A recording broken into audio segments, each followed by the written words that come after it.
السلام عليكم ورحمة الله. كنرحب كاع بالناس كتشاهد هذا الفيديو، كنتمنىكم دائما تكونوا بألف خير. اليوم غنوجدوا رفيسة ديال الحمام، طبق مغربي اللي طبق كيجي جديد.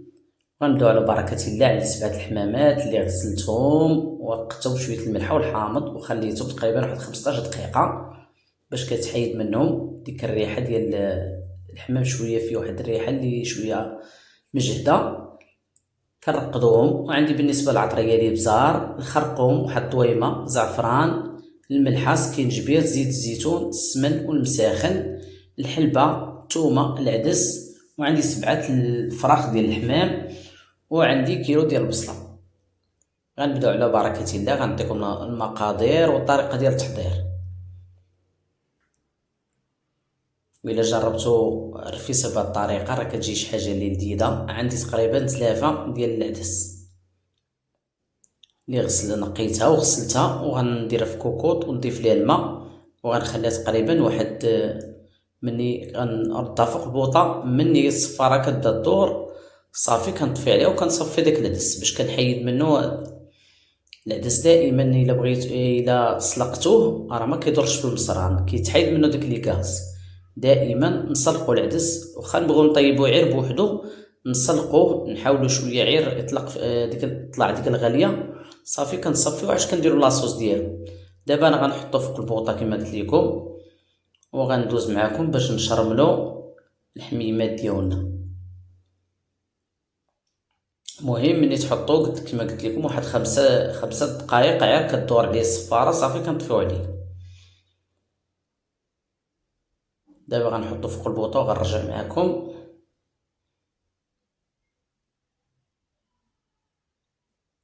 ونسيت بالنسبه للقزبر ومعدنوس، واحد القطه ديال القزبر ومعدنوس اللي ما وريتهاش لكم.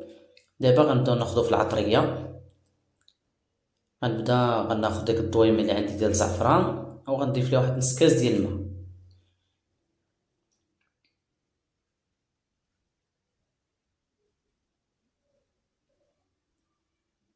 انا راه كنت زربانه، وانتم حاولوا تشرملوا شويه الحمام وخليوه شويه في العطريه. قد ما خليتوه قد ما كيجي لذيذ.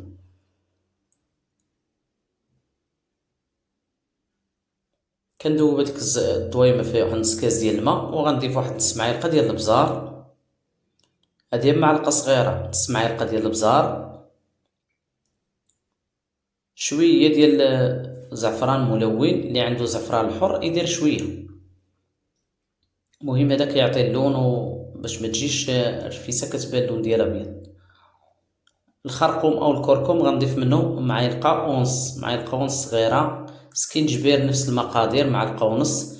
مساخن على حسب الذوق، انا غنضيف دابا واحد المعلقه عامره، واللي بغى يزيد راه كيزيد. السمن معلقه كبيره حتى هي عامره، انا عندي هذه بالمعلقه الصغيره. 2 معالق هي معلقه كبيره. الملحه على حسب الذوق، والثومه اللي بغى يقطع، اللي بغى يخليها صاينه يخليها صاينه.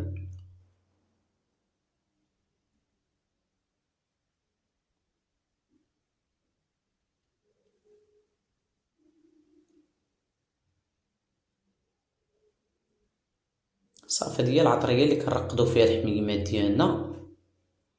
كما قلت لكم قد ما خليتو الحميمات مرقدين في العطريه قد ما كيجيو لذاذ. اللي بغى يقطعهم ولا تحكيهم، من الاحسن تخلي دوك الفصوص باينين. قطعي واحد 2 كما غندير انا ولا 3 باش يطلقوا البنه، وخلي دوك الفصوص صاينين.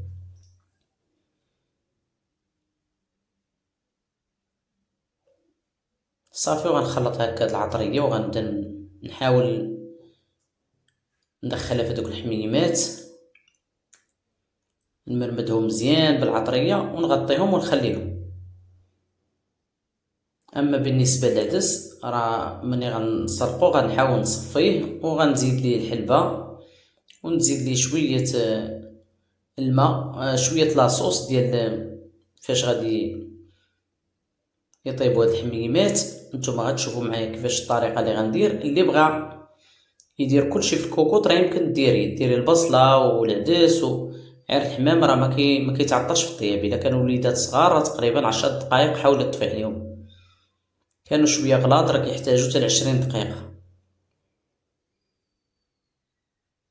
هانتوما كما تشوفوا رانا عندي وليدات ديال الحمام صغار، وعندي سميتو عندي حمامه شويه اللي غليظه.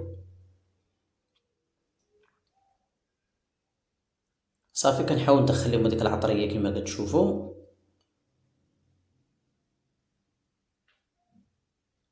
نمشي معاهم كاملين هكا، ندخل لهم هذيك العطريه ونحتفظ بهم.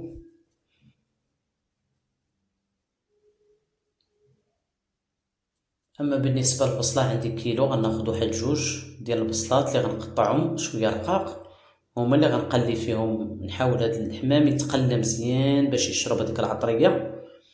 عاد واش البصله الاخرى كنقطعها مني كنطيب الحمام، كنهز هذوك الحميمات وكنضيف البصله وضيفي العدس والحلبه وسدي عليهم.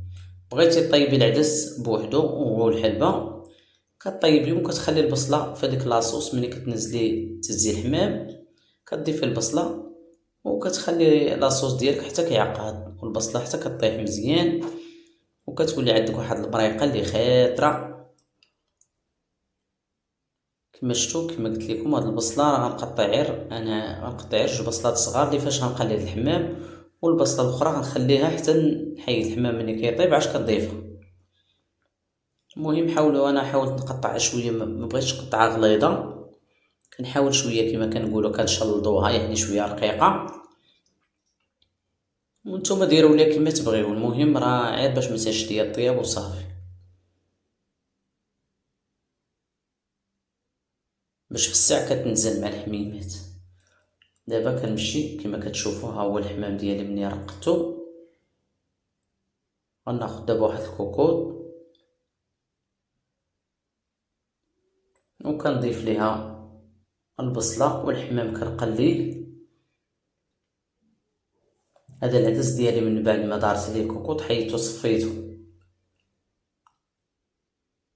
وغنرجع معكم مني صفيتو. هانتوما كما كتشوفوا دابا غنصبوا الحميمات ديالنا. غناخذ واحد الكوكوط وغنضيفوا له البصله والحميمات وزيت الزيتون وغنقليوهم مزيان. كما كتشوفوا عندنا د الكنايسات حتى هما ديال الحمام، نخليهم حتى نضيفوا البصله. دابا غنضيف غير الكوكوط كما غتشوفوا، غنضيف ليه ديك نص كاس ديال زيت الزيتون، وغنضيف ليه الحميمات وجوج بصلات ونقليهم مزيان. هانتوما راه ما غنقبط لهم لا الرجلين لا والو، غادي يبقاو صاينين. المهم ما تخليهمش تيطيبوا بزاف حتى كيهراو. كما قلت لكم حسبوا لهم واحد 10 دقائق وقلبوا. صافي غننزل الحميمات في الكوكوط على الطريقه، وديك البصله اللي قطعناها ونحاولوا نقليهم في هاد الزويته والبصيله باش يتنسموا بهذيك البصله وكيجيو لذاذ. غير تبعوا الطريقه معايا راه غيجي عندكم واحد الرفيسه اللي ما شهيتكم فيها، لا المذاق وصحيه.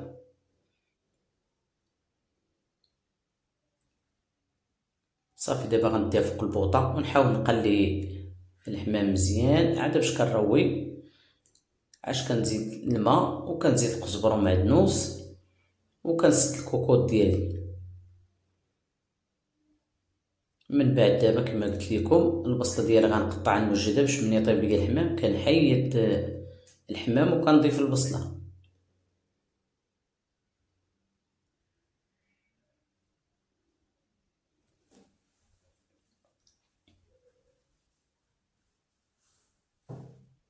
كنقطعوه بحال هكا مرصوات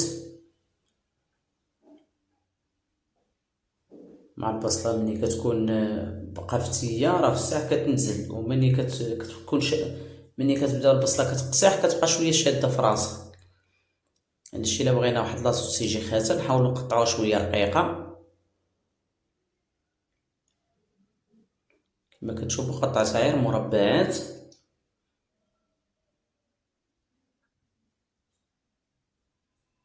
هانتوما الحميمات ديالي من بعد ما تقلاو ضفت القزبر ومعدنوس وغنسد عليهم حتى كيطيبوا.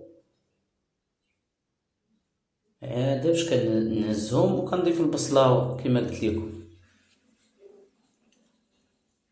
صافي غنسد دابا الكوكوط ونرجع معكم 10 دقائق باش نحيد الحميمات ونضيف البصله ونضيف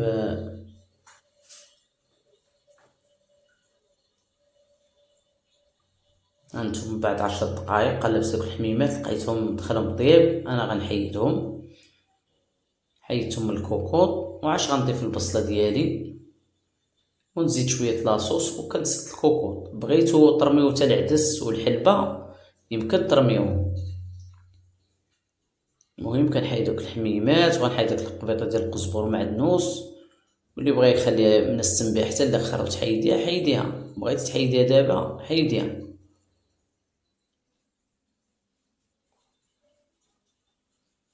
هانتوما هاد الحمامه راه شويه غليظه غنخليها. غنزل عليها دوك الكنيسات وغنضيف الكميه ديال البصله اللي باقا عندي من الكيلو صافي.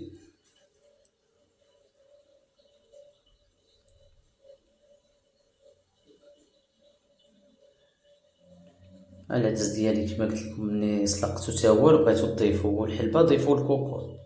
بغيتو طيبو بوحدو راه تهزو لاصوص وتوضعوه في واحد الكاسرونه وديروا ليه هذاك العدس والحلبه وتزيدوا واحد شويه الملحه وكتحطوه فوق البوطه حتى كيطيب. الا كان عندكم الوقت، ما كانش عندكم الوقت بحالي انا رانا غندير كلشي في الكوكوط دقه واحده وغنسد عليهم حتى كيطيبوا. غنحسب عليهم تاني واحد 10 دقائق وعاد باش نرجع باش نزينو السفه ديالنا صافي. دابا غنسد على الكوكوط كما ضفت البصله غنزيد شويه لاصوص وغنسد الكوكوط وغنحطها فوق البوطه.